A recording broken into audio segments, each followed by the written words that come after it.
अखन अहाँ सब सुन रहल छी अमचन म्यूजिक की शानदार प्रस्तुति।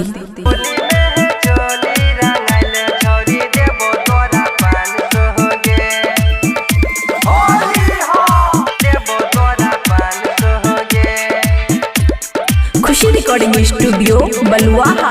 हेरे रंगेल ही चली हमर रंग देभी लहंगा, तोरा बस के बात नहीं छे बारी महंगा। होली में है चोली रंगल छोड़ी देबो तोरा 500 हो गे।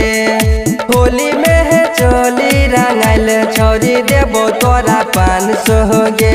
हेरे रंगेल ही चली हमर रंग देभी लहंगा, तोरा बस के बात नहीं छे बारी महंगा।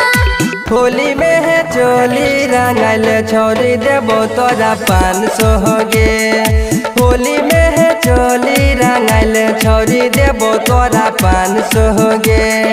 DJ good Madhubani, DJ good Madhubani. Holi में है चोली रंगल छोड़ी देबो तोरा 500 हो गे। अच्छा चल हट। देबो तोरा 500 हो गे। होली हो चढ़ल जवानी हमर लागे छे हसीन रे। अबरी होली में तू रंगाइले मशीन गे। चल हट मुझोसा।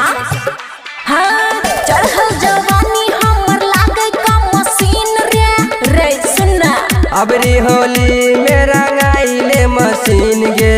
माइन जो तू बात किया करे छी ताम सुन। होली खेले छी अपन सखी सबके संग सुन। होली में चोली रंगल छोड़ी देबो तोरा 500 हो गे। चल हट। होली में चोली रंगल छोड़ी देबो तोरा 500 गे। ओहो हो अपन मुंह देखले आईना में। होली में है चोली रंगल छोड़ी देबो तोरा 500 हो गे। अरे 500 तो हिट छै।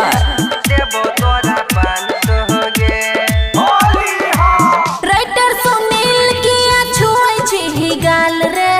देख तो चंचलावा तो खींच ले तो छाल रे। बुझली कान खोल के सुन ले। राइटर सुनील किया छुए छी ही गाल रे। देख तो चंचलावा तो खींच ले तो छाल रे। संतोष साजन किया करे छी गजब सुन। पीछा किया पड़ल छी ही राजीव रमन। होली में चोली रंगल छोड़ी देबो तोरा 500 हो गे। होली में है चोली रंगल छोड़ी देबो तोरा 500 गे। ठीके छै दे दही 500। खुशी रिकॉर्डिंग स्टूडियो बलुआहा।